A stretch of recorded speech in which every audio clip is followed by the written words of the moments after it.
तो चलिए शुरुआत करेंगे इस वक्त की बड़ी खबर के साथ। आपको बता रहे एक बड़ी जानकारी सामने आ रही है। तो लखनऊ में आज बीजेपी की एक बड़ी बैठक होने जा रही है। इस वक्त की बड़ी खबर, भाजपा की कोर कमेटी की यह बैठक है। सीएम योगी की अध्यक्षता में इस बैठक की शुरुआत होगी। प्रदेश अध्यक्ष भूपेंद्र चौधरी भी इस बैठक में शामिल होंगे। उपचुनाव के लिए प्रत्याशियों के नामों पर चर्चा होगी। मैनपुरी, रामपुरी के चेहरों पर फैसला संभव हो सकता है। आपको बता दें कि खतौली विधानसभा उपचुनाव पर भी फैसला होगा। तो इस खबर पर ज्यादा अपडेट के साथ हमारे संवाददाता तौकीर किदवई हमारे साथ जुड़ चुके हैं। तौकीर, जिस तरीके से एक आज बड़ी बैठक होने जा रही है और साथ ही साथ जानकारी ये भी मिल रही है कि जिस तरीके से रामपुर पर जो चुनाव होना है, उनके जो प्रत्याशी हैं उनके नामों पर भी आज मोहर लग सकती है। अपडेट क्या है आपके पास?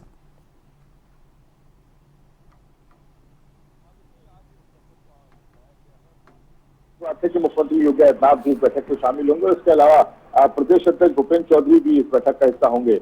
कहीं ना कहीं ये भी इस बैठक का हिस्सा होंगे।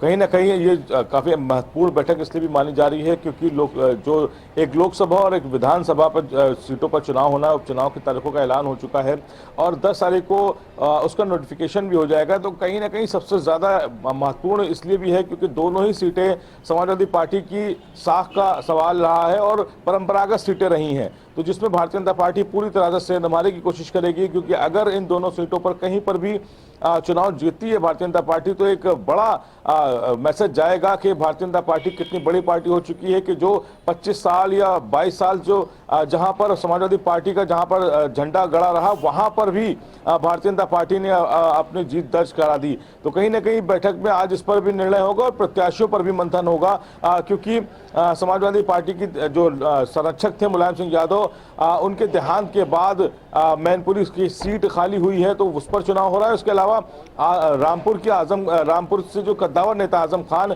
वहां पर उन पर सजा का ऐलान होने के बाद उस सीट पर चुनाव हो रहा है। तो कहीं ना कहीं दोनों ही सीटें बहुत ही महत्वपूर्ण मानी जा रही हैं।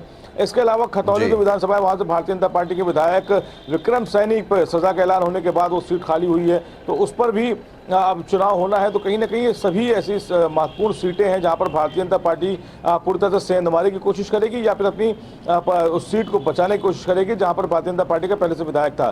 तो इस बैठक में आज नामों का भी ऐलान हो सकता है, नामों पर निर्णय होगा कि किसको प्रत्याशी बनाया जाना है, कौन आजम खान के सामने बहुत मजबूती से चुनाव लड़ सकता है या फिर मैनपुरी जो कि समाजवादी पार्टी का गढ़ रहा है वहां पर कौन ऐसा प्रत्याशी है जो मात दे सकता है समाजवादी पार्टी के नेता को। तो फिलहाल आज इन्हीं सब चीजों पर मंथन होगा और ये भी बताया जा रहा है क्योंकि नोटिफिकेशन की डेट आने वाली है तो आज प्रत्याशियों के नाम पर भी चर्चा होगी और ऐलान भी शाम तक हो सकता है। लेकिन तौकीर, जिस तरीके से जानकारी ये भी सामने आई है कि अपर्णा यादव की बात करते हैं तो बीते ही दिन गृह मंत्री अमित शाह से भी मुलाकात की अपर्णा यादव ने, तो ये आशंका लगाई जा रही है कि अपर्णा यादव को भी मैदान में उतारा जा सकता है। देखिए वो मुलायम परिवार की बहू हैं और कहीं ना कहीं भारतीय जनता पार्टी में जुड़ने के बाद वो काफी चर्चा में भी रही थी और वहां पर बताया जाता है कि यादव बेल्ट है मैनपुरी से और वहां पर यादव चेहरा ही महत्वपूर्ण होगा। तो ऐसे में अपर्णा यादव पे मोहर भी लगा सकती है भारतीय जनता पार्टी। लेकिन बड़ा सवाल यह है कि वहां पर वहां का स्थानीय कोई अगर निवासी होगा तो शायद वो बेहतर चुनाव लड़ पाएगा। तो फिलहाल बहुत आशंकाएं तो नहीं है लेकिन नाम की चर्चाएं जरूर हैं कि अपर्णा यादव पर भी मंथन चल रहा है। अमित शाह से मुलाकात के बाद इस तरह की अटकलें और तेज हो गई हैं। चलिए ठीक है तौकीर, बहुत बहुत शुक्रिया तमाम जानकारी हमारे साथ साझा करने के लिए। तो फिलहाल आज बड़ी बैठक यहाँ पर होने जा रही है और इसी बीच उत्तराखंड आज अपना स्थापना दिवस मना रहा है। ऐसे में मुख्यमंत्री पुष्कर सिंह धामी संबोधित कर रहे हैं, सीधा आपको वहीं ले चलते हैं। परियोजनाओं पर काम चल रहा है और बहुत सारी परियोजनाएं पूरी हो चुकी हैं। आज जहां उत्तराखंड में सड़कों का कार्य तेजी से चल रहा है, अब वह दिन भी अब दूर नहीं है जब जल्दी पहाड़ में रेल जाने का सपना भी हमारा साकार होगा। ऋषिकेश से कर्णप्रयाग रेल लाइन का काम तेजी से चल रहा है। भाइयों बहनों, सड़कों और रेल की बातें ही क्या करें, आज हेली सेवा हो, रोपवे सेवा के माध्यम से माननीय प्रधानमंत्री जी के विजन के अनुरूप उत्तराखंड के सुदूर क्षेत्रों को विकास की मुख्य धारा से जोड़ने का कार्य किया जा रहा है। प्रस्तावित केदारनाथ व हेमकुंड साहब रोपवे इसका एकमात्र उदाहरण है। भाइयों बहनों, 2025 तक उत्तराखंड के प्रत्येक गांव को लिंक मार्गों के माध्यम से राजमार्गों और ऑल वेदर रोडों से जोड़ सकें। हमारा यह भी प्रयास है कि हेली सेवाओं के माध्यम से प्रत्येक नगर को महानगरों से जोड़कर पहाड़ों पर औद्योगिक विकास के लिए आवश्यक इंफ्रास्ट्रक्चर को विकसित कर सकें। माननीय प्रधानमंत्री जी के नेतृत्व में देश का आर्थिक विकास हो रहा है, बल्कि सांस्कृतिक पुनर्जागरण का काम भी चल रहा है। भाइयों बहनों, इस पर भी तेजी से काम हो रहा है। चाहे आज हम भगवान राम की जन्मभूमि अयोध्या को ले, या बाबा विश्वनाथ का पुनर्निर्माण हो, केदारपुरी बद्रीनाथ का पुनर्निर्माण हो, सौंदर्यीकरण हो, या अभी अभी हाल में ही महाकाल लोक जो राष्ट्र को समर्पित हुआ है मोदी जी के नेतृत्व में, भारत की अस्मिता, प्रतीकों और सांस्कृतिक धार्मिक धरोहरों का जिस प्रकार से संरक्षित और संवर्धित किया जा रहा है, उसको केवल शब्दों में व्यक्त नहीं किया जा सकता है। इसी सांस्कृतिक विकास गाथा के अंतर्गत आज केदारपुरी हो या बद्रीनाथ धाम हो, इसमें 1000 करोड़ से भी अधिक के पुनर्निर्माण और विकास के कार्य चल रहे हैं। भाइयों बहनों, हमने 4 धाम न सिर्फ हमारी आस्था व श्रद्धा के केंद्र हैं, बल्कि यह हमारी आर्थिकी की एक बुनियाद भी है। मुझे यह बताते हुए खुशी हो रही है कि जहां इस वर्ष यात्रा प्रारंभ हुई थी, यात्रा हमारे लिए बहुत चुनौतीपूर्ण थी, और उस चुनौती को हमारे पूरे उत्तराखंड की सरकार के द्वारा, उत्तराखंड के जनमानस के द्वारा, अधिकारियों के द्वारा तो इस चुनौती को स्वीकार किया गया, और इस वर्ष यात्रा में रिकॉर्ड तोड़ श्रद्धालु और यात्रियों ने उत्तराखंड के आकर देवभूमि के दर्शन किए हैं, देवी देवताओं के दर्शन किए हैं, और यह आंकड़ा इस बार 46 लाख को पार कर गया है। भाइयों बहनों, 4 धाम हेमकुंड साहब के दर्शन लोगों ने किए हैं। वहीं जब हम कोरोना काल से इसकी तुलना करते हैं तो यह संख्या 35% से भी अधिक है। मुझे यह बताते हुए भी खुशी हो रही है कि इस बार कांवड़ यात्रा में भी 4 करोड़ से भी अधिक कांवड़ यात्रियों ने मां गंगा का जल लेकर अपने अपने स्थानों को प्रस्थान किया है। यह संख्या पिछले कई वर्षों से अधिक है। इसके साथ साथ उत्तराखंड राज्य में जहां हमारी आबादी 1 करोड़ 25 लाख है, वहीं हमको लगभग 6 करोड़ से भी ज्यादा आबादी जो ऐसे फ्लोटिंग पॉपुलेशन के रूप में हमारे राज्य में आती है, उनकी भी व्यवस्था करनी पड़ती है। उसको भी हमारी सरकार सफलतापूर्वक कर रही है। भाइयों बहनों, डबल इंजन की सरकार के द्वारा किए जाए कार्यों का यदि विस्तार से वर्णन किया जाए तो काफी कम पड़ेगा, यह समय काफी कम पड़ेगा। रानीबाग स्थित एचएमटी की करीब 46 एकड़ जमीन अभी अभी हमें उत्तराखंड राज्य को प्राप्त हो गई है। भाई तो चलिए आगे बढ़ेंगे। इसी बीच एक और बड़ी खबर आ गई, आपको बता देते हैं। एक बड़ी जानकारी आ रही है इस वक्त की, तो बड़ी खबर से हम आपको अपडेट करा देते हैं। प्रत्याशियों को लेकर सपा की आज एक अहम बैठक होने जा रही है। मैनपुरी में प्रत्याशी के नाम पर मंथन होगा। तेज प्रताप यादव के नाम पर अटकलें तेज हो गई है। रामपुर सीट पर भी चेहरे को लेकर चर्चा संभव है। तो इस वक्त की ये बड़ी खबर, जहां पर आपको बताना है कि थोड़ी देर पहले बता रहे थे कि इन सीटों को लेकर और काफी अहम मुद्दों को लेकर बीजेपी की तरफ से भी बैठक है, तो वहीं सपा की भी तरफ से आज एक बैठक का आयोजन हो रहा है। मैनपुरी में प्रत्याशी के नाम पर मंथन होगा। तेज प्रताप यादव के नाम पर अटकलें तेज हो चुकी है। तो इस वक्त की बड़ी खबर, और रामपुर पर भी चेहरे की को लेकर चर्चा संभव है। तो समाजवादी पार्टी भी काफी महत्वपूर्ण फैसले आज ले सकती है। इस खबर पर अपडेट के साथ हमारे संवाददाता तौकीर किदवई लगातार हमारे साथ बने हुए हैं। तौकीर, जिस तरीके से जहां एक तरफ बीजेपी भी मंथन कर रही है इन सीटों को लेकर, तो वहीं आज समाजवादी पार्टी भी चर्चा करने वाली है इन सीटों को लेकर। क्या कुछ जानकारी आपके पास है? क्या कुछ नाम सामने आ रहे हैं अभी तक? देखिए, सबसे महत्वपूर्ण यह है कि 10 तारीख को नोटिफिकेशन हो जाएगा और 17 तारीख को नामांकन की प्रक्रिया शुरू हो जाएगी। तो कहीं ना कहीं समय बहुत कम है। यही वजह है कि सभी दल जिनको उपचुनाव लड़ना है वो इस पर मंथन कर रहे हैं, प्रत्याशियों के नाम को लेकर चर्चा कर रहे हैं। सबसे बड़ी बात है कि समाजवादी पार्टी के साख का सवाल है, क्योंकि दोनों ही सीटें समाजवादी पार्टी के लिए सबसे ज्यादा महत्वपूर्ण है। क्योंकि एक पर समाजवादी पार्टी के संरक्षक रहे मुलायम सिंह यादव, करीब 25 साल से ज्यादा तक वहां पर लोकसभा सांसद रहे, वहां से उनका घर परिवार भी जुड़ा हुआ है। तो इसके अलावा जो आजम रामपुर की बात की जाए तो आजम खान की साख वहां पर है, क्योंकि लंबे समय से उनके परिवार का उस सीट पर कब्जा रहा है। तो यूं कह सकते हैं दोनों पर ही समाजवादी पार्टी के कद्दावर नेता अब तक चुनाव जीतते आए हैं। अब वहां पर साख का सवाल इसलिए भी है क्योंकि अभी 2022 का चुनाव निकला है, उसमें कई ऐसी परंपरागत सीटें थी समाजवादी पार्टी की जिस पर हार देखने को मिली थी समाजवादी पार्टी को। अब ऐसे में बताया ये भी जा रहा है कि रामपुर की जो विधानसभा सीट है वहां पर रामपुर में आजम खान के परिवार का ही कोई सदस्य उसमें मैदान में होगा। लेकिन मैनपुरी की बात की जाए तो वहां पर समाजवादी पार्टी के परिवार से तो जरूर होगा, लेकिन कई नामों पर चर्चा है, जिसमें तेज प्रताप यादव हैं, धर्मेंद्र यादव हैं, यहाँ तक कि अखिलेश यादव की पत्नी डिंपल यादव की भी चर्चा थी। और इसके अलावा प्रगतिशील समाजवादी पार्टी के अध्यक्ष शिवपाल सिंह यादव को लेकर भी मंथन है कि उनको भी मैदान में उतारा जा सकता है, समाजवादी पार्टी समर्थन दे सकती है। लेकिन फिलहाल तेज प्रताप यादव सबसे ज्यादा इसमें जो प्रबल दावेदार नजर आ रहे हैं। और फिलहाल ये भी बताया जा रहा है कि जो शिवपाल सिंह यादव हैं उन्होंने भी ऐलान किया है अंदरूनी तौर पे कि वो समर्थन करेंगे समाजवादी पार्टी के प्रत्याशी का। तो फिलहाल तेज प्रताप यादव पे मोहर लगती नजर आ रही है, लेकिन अभी चर्चा है। और सबसे बड़ी बात है कि जो मैनपुरी के बड़े नेता हैं उनके साथ अखिलेश यादव लगातार मीटिंग्स कर रहे हैं, उनके साथ चर्चा कर रहे हैं कि तेज प्रताप यादव क्योंकि जो मुलायम सिंह का जहां तक बात की जाए तो देखा गया था देहांत के बाद चाहे किसी भी प्रदेश का मुख्यमंत्री हो, बड़े नेता हो, सब उनके देहांत में वहां पर पहुंचे थे श्रद्धांजलि देने। तो फिलहाल बड़े नेता थे मुलायम सिंह यादव, उन्हीं की सीट पर अब चुनाव होने जा रहा है। तो कुछ ना कुछ उनके परिवार का ऐसा सदस्य जो उनकी सीट को संभाल सके और उनके अंदर उनकी छवि दिखती हो, तो दोनों ही जो विषय है उन पर मंथन चल रहा है। और समाजवादी पार्टी ये बताया जा रहा है कि आज इस पर ऐलान भी कर सकती है प्रत्याशियों का। तो फिलहाल थोड़ा इंतजार करना होगा।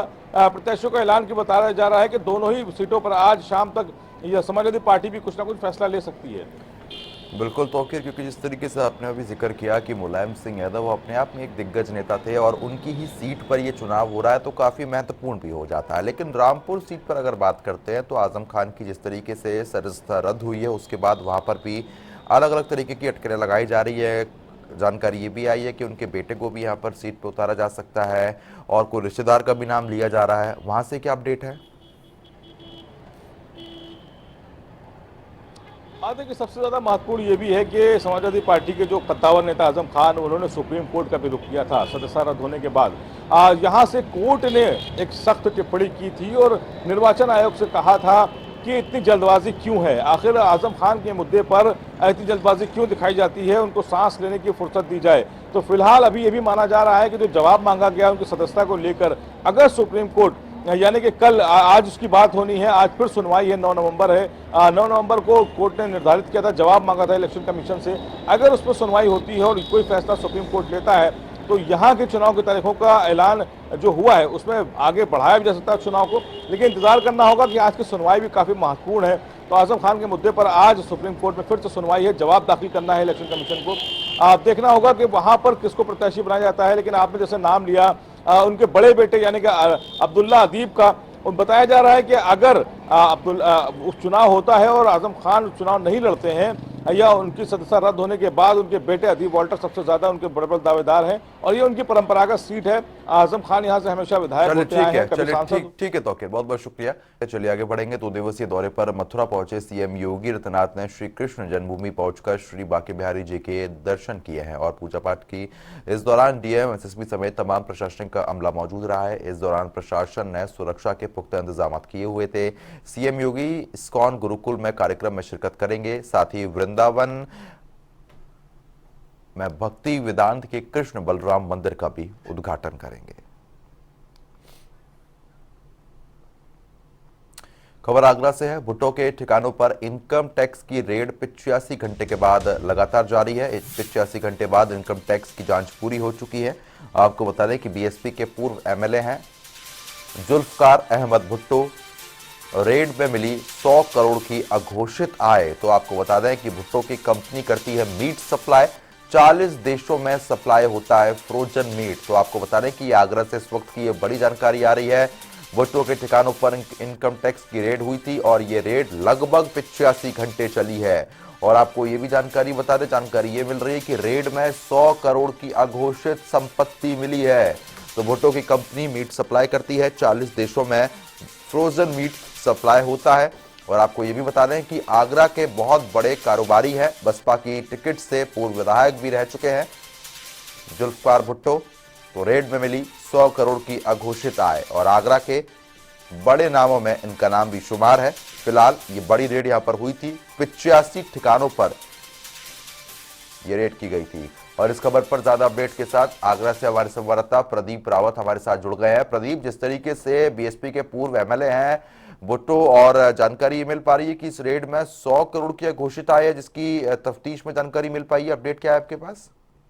प्रदीप, बता दें कि 5 नवंबर की सुबह तड़के ही पूर्व विधायक उत्तर प्रदेश के 30 नंबर के लगभग ये कारोबारी, मीट कारोबारी हैं भुट्टो, जिनके यहाँ लगभग 4 दिन तक लगातार आयकर विभाग ने कागजात खंगाले और उसके बाद कल रात को लगभग 8 से 9 बजे के आसपास उन्होंने 100 करोड़ की संपत्ति का खुलासा किया, मतलब अवैध संपत्ति उन्होंने स्वीकार किया कि उन्होंने 100 करोड़ के आसपास की चोरी की है, आयकर चोरी की है। इसके सबसे बड़ी बात यह है कि इन दिनों में 4 जो कागजात खंगा वाले आयकर विभाग ने, उसमें तमाम ऐसी चीजें उनको दस्तावेज मिले हैं जिसके अंदर कैश की, नगद की हेरा फेरी की है। इसके साथ ही जब आयकर विभाग के साथ अब इस पर ईडी की भी नजर है और इनके जो छोटे भाई हैं उनके पाकिस्तानी कनेक्शन भी देखे जा रहे हैं, जिसके चलते सुरक्षा एजेंसी की अब इन पर नजर टिक गई है।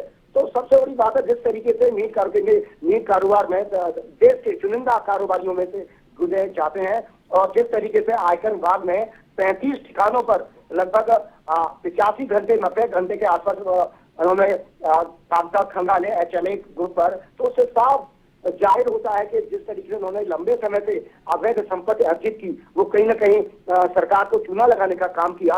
अब इस सारी कार्रवाई के बाद में ईडी और सुरक्षा एजेंसी में सतर्क हो गई है। जी बताइए। बिल्कुल प्रदीप, क्योंकि काफी देर तक ये रेड चली है, ऐसे में भुट्टो पर अब कार्रवाई किस तरीके से की जा रही है, इसकी कोई जानकारी आपके पास है? अधिकारियों से कोई बातचीत? लगभग 150 से अधिक उसमें आयकर विभाग के और CSF सुरक्षा कर्मी इसमें शामिल थे और किसी भी तरीके की मीडिया कर्मियों से बातचीत नहीं की गई। लेकिन इतना जरूर जानकारी मिली है कि आने वाले समय में जुल्फिकार अहमद भुट्टो, जो कि पूर्व विधायक हैं बसपा नेता अभी है वो, और तो इनके ऊपर शिकंजा कसा जा सकता है। हो सकता है उत्तर प्रदेश सरकार, पुलिस या सुरक्षा एजेंसी उनके ऊपर शिकंजा कसते और जिस तरीके से इन्होंने 100 करोड़ की अवैध संपत्ति का सरेंडर किया है, उसके बाद महकमा भी सतर्क हो गया है और हो सकता है और भी विभाग इनके ऊपर दबाव बना, शिकंजा कसे। चलिए ठीक है प्रदीप, बहुत बहुत शुक्रिया तमाम जानकारी हमारे साथ साझा करने के लिए। खबर पर नजर बना रखिएगा, अपडेट आगे भी आपसे लेते रहेंगे।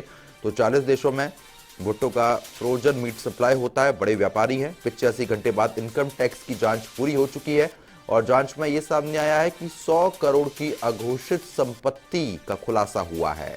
तो रेड में 100 करोड़ की अघोषित आय मिली है।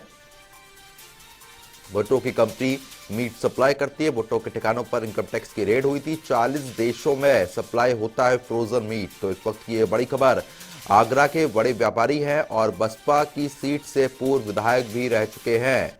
तो आपको बता दें कि रेड में 100 करोड़ की अघोषित आय मिली है। भुट्टो की कंपनी मीट सप्लाई करती है। तो आगरा से इस वक्त की ये बड़ी खबर आप देख रहे हैं। आपको बता दें कि ये जो मकान देख रहे हैं, यही भुट्टो का मकान है और अधिकारियों की गाड़ियां यहां पर खड़ी हुई हैं। 85 घंटे तक ये रेड चली है। तो चलिए आगे बढ़ेंगे। उत्तर प्रदेश की राजधानी लखनऊ, कानपुर, मुरादाबाद, बरेली, आगरा और मेरठ समेत कई जिलों में मंगलवार देर रात करीब 3 बार भूकंप के झटके महसूस हुए हैं। पहली बार रात 8:52 पर भूकंप के हल्के झटके महसूस किए गए। इसकी तीव्रता रिएक्टर पैमाने पर 4.9 मापी गई है। इसके बाद रात 1:57 पर दूसरी बार धरती डोली है। इस बार झटके काफी तेज महसूस हुए थे। इसकी तीव्रता 6.3 मापी गई है। घरों में बेड और अन्य वस्तुएं जो हिलने लगी थी। घबराकर लोग घरों से बाहर निकल आए थे। पहली बार आए भूकंप का केंद्र भारत नेपाल सीमा पर धारचूला क्षेत्र में जमीन से 10 किलोमीटर नीचे बताया गया है। वहीं दूसरी बार का केंद्र नेपाल का ही कुलखेती में बताया जा रहा है। भूकंप से किसी प्रकार के नुकसान की कोई सूचना तो नहीं मिली है। नेशनल सेंटर फॉर सिस्मोलॉजी के अनुसार करीब 8:52 पर 4.9 तीव्रता का भूकंप आया था, जिसके केंद्र नेपाल के धारचूला क्षेत्र से जोड़ा गया है। भूकंप की गहराई जमीन से 10 किलोमीटर नीचे थी। इसके बाद रात 1:57 पर दूसरी बार यह भूकंप आया। इसकी तीव्रता काफी ज्यादा थी, जो कि 6.3 मापी गई। भूकंप आया था, ये दीपायल नेपाल में आया था। ये 2 बार वहां पे ये झटके मतलब आए हैं। एक रात में तकरीबन 8:52 पे था, जिसका रेक्टर स्केल पे 4.8 रेक्टर स्केल पे वो भूकंप था। लेकिन उसके कोई झटके बहुत ऐसे गोरखपुर में नहीं महसूस किए गए होंगे। लेकिन रात में जो 1:57 पे जो दीपायल में भूकंप आया, वो 5.6 रेक्टर स्केल का भूकंप था। तो वो उसकी निश्चित तौर पे हल्के झटके गोरखपुर में महसूस किए गए होंगे। लेकिन ऐसी कोई संवेदनशीलता नहीं, मतलब ऐसी कोई दिक्कत नहीं उत्पन्न हुई होगी, क्योंकि वो बहुत हल्के आफ्टर शॉक्स रहे होंगे। क्योंकि गोरखपुर जो है वो सेस्मिक जोन 4 के अंतर्गत आता है। भूकंप के दृष्टिगत अति संवेदनशील जनपद है। तो इस लिहाज से चूंकि हमारा क्षेत्र हिमालयन बेल्ट पे बसा हुआ है और ये यूरेशिया प्लेट की ये घटना है, तो ये उम्मीद जताई जा सकती है कि किसी प्रकार की कोई अप्रिय घटना घटित नहीं हुई होगी गोरखपुर में।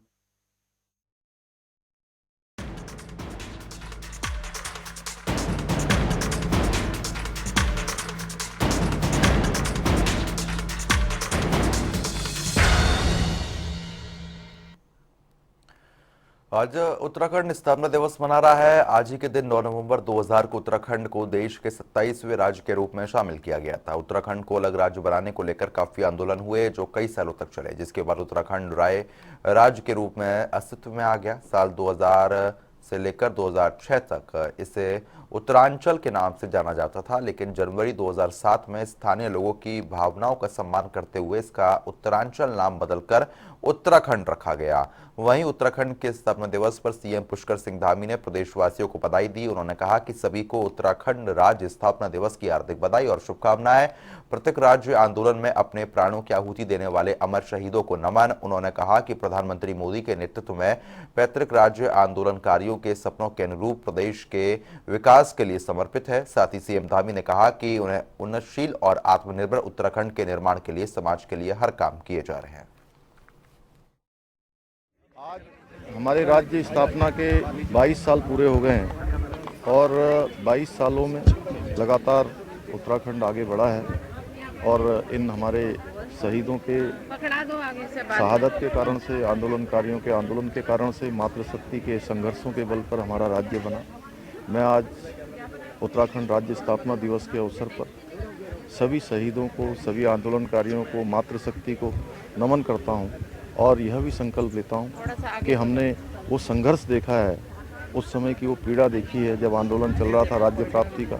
हमारे जो शहीद हैं, हमारे आंदोलनकारी हैं, हमारी मातृशक्ति है, उनके जो सपने हैं जो उस समय उन्होंने देखे थे, उन सपनों के अनुरूप उत्तराखंड राज्य को बनाने के लिए हम प्रतिबद्ध हैं, संकल्पबद्ध हैं। हम उस दिशा में काम करेंगे। यही मैं आज के अवसर पर अपनी श्रद्धांजलि देता हूँ।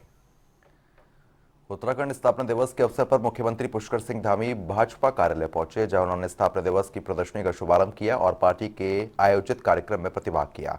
इस दौरान उन्होंने समस्त प्रदेशवासियों को राज्य स्थापना दिवस की शुभकामनाएं दी। सीएम धामी ने बताया कि 22 साल पहले अटल बिहारी वाजपेयी के वक्त पर ही उत्तराखंड को एक राज्य का दर्जा मिला था और भारतीय जनता पार्टी उत्तराखंड के स्थापना दिवस को एक पर्व के रूप में मनाती है। साथ ही मुख्यमंत्री ने कहा कि भारतीय जनता पार्टी का संकल्प है कि जिन सपनों के साथ उत्तराखंड का निर्माण किया गया था, उन सपनों को पूरा करने के लिए भारतीय जनता पार्टी सदैव तत्पर रहेगी।